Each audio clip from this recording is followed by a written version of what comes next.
I see an organization as a necessity.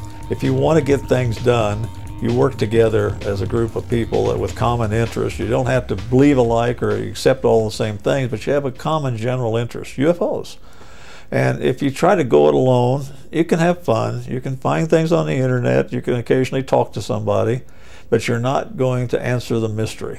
And it's been shown that teams of people, more minds working on a problem are much better than individual minds all over the place trying to work it alone.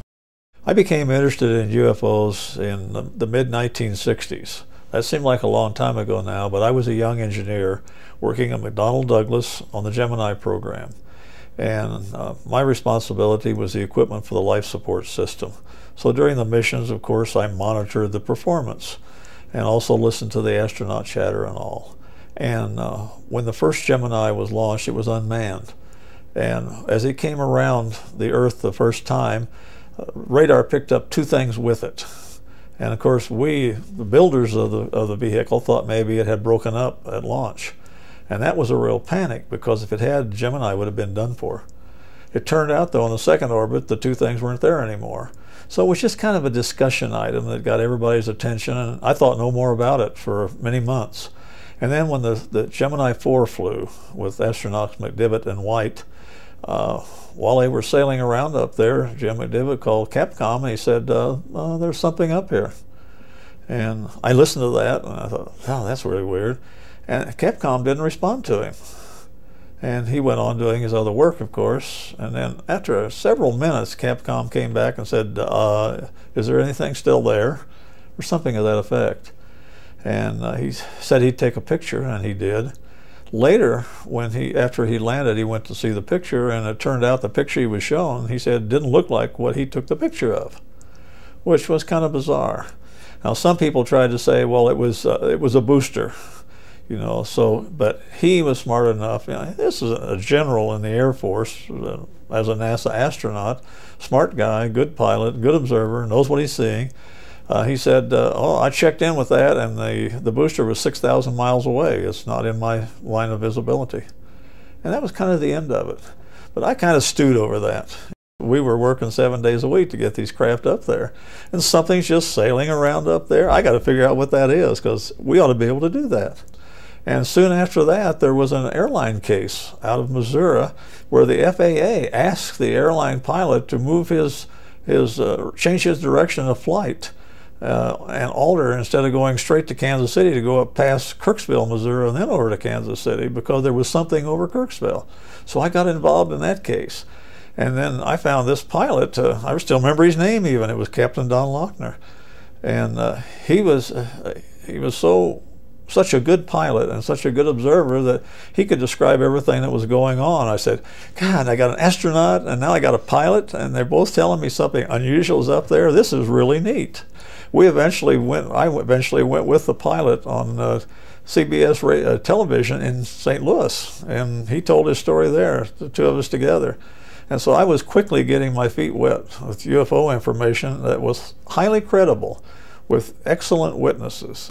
The demand got so much for our services that we decided to form the Midwest UFO Network, in about 7 states around Illinois.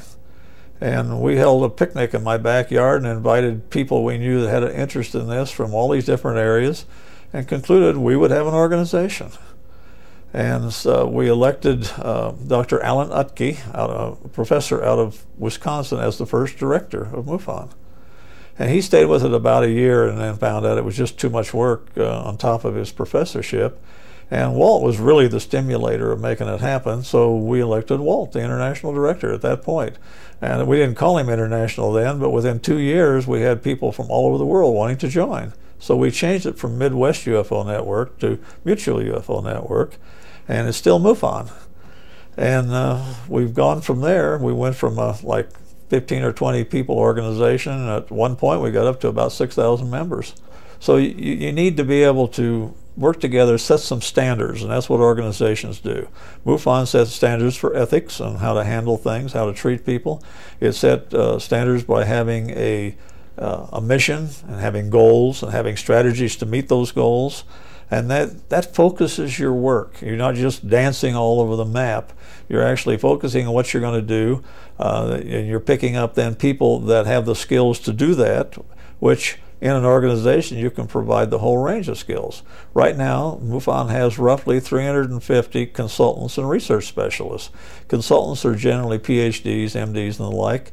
Research specialists are generally MAs, MSs, things like that, degreed people also. Not necessarily in that, but that's the general criteria. So then when you have a consulting group like this, you can have an expert on virtually every field that's at your fingertips. You don't have to go look on the internet. You don't have to go look in an encyclopedia. You can take the person that's really alive and out there today that's working with you. So as an organization, you have that sort of thing. You also set investigative criteria. It's very important to investigate something here and in Chicago and in Los Angeles and somewhere else in the same way. So when you get done, you have data that's apples and apples, not apples and oranges. So if you set some investigating standards, some basic formats of what you're looking for, you can get all the basic data. But that doesn't limit your investigation. You can go off and ask anything else. And that's the secondary information that sometimes is the important thing that answers whether or not this is a real UFO you're investigating. So having the investigative criteria is really important. We came up with an investigator's manual. We've had 4 or 5 editions. We're ready to put out a new edition because investigative techniques are changing. Not so much the technique, but the tools that you use in the technique are changing. And so that is the real net worth of an investigative organization. Also, if you're out on your own by yourself, something comes up, you probably don't have any credentials to go get involved other than pushing your way in. With MUFON, we provide an ID card, we provide the backing of the organization. It opens a lot of doors for you, and that is really necessary at times.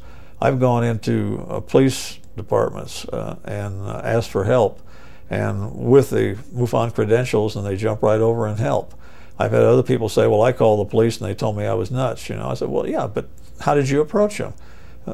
You have to have some finesse in this. And so an organization is an important thing. We use the internet to look for leads on cases. Just because it's on the internet doesn't mean we believe it's a UFO. It's not a belief situation. It is a fact situation. What are the facts? Just like Joe Friday used to say, just the facts, ma'am. That's what we're looking for. Our mission is the scientific investigation of UFOs for the benefit of mankind. You say, why the benefit of mankind? Well, because this is an earth-shaking situation. We've had UFOs dating back way into history, but in modern times, from the beginning of World War II on, we've had lots and lots of UFOs reported by highly credible people or groups of people. Military pilots, for instance, they see UFOs all the time in war zones. They usually can't report it because of security things. But every once in a while, we get a family member of a pilot coming out of Iraq right now saying, yeah, we ran into a UFO situation while flying an F-18 over Iraq. On the secondary side of it, people are involved in this, and people are sometimes harmed by UFOs, sometimes just scared by them. Sometimes they're pushed into a belief situation where they think somebody's going to take care of them because there's UFOs. All these are a little bit dangerous because that's not the real world. The real world is that there's something going on there. It's real. It's definitely real. It's technological. And I believe it's not ours.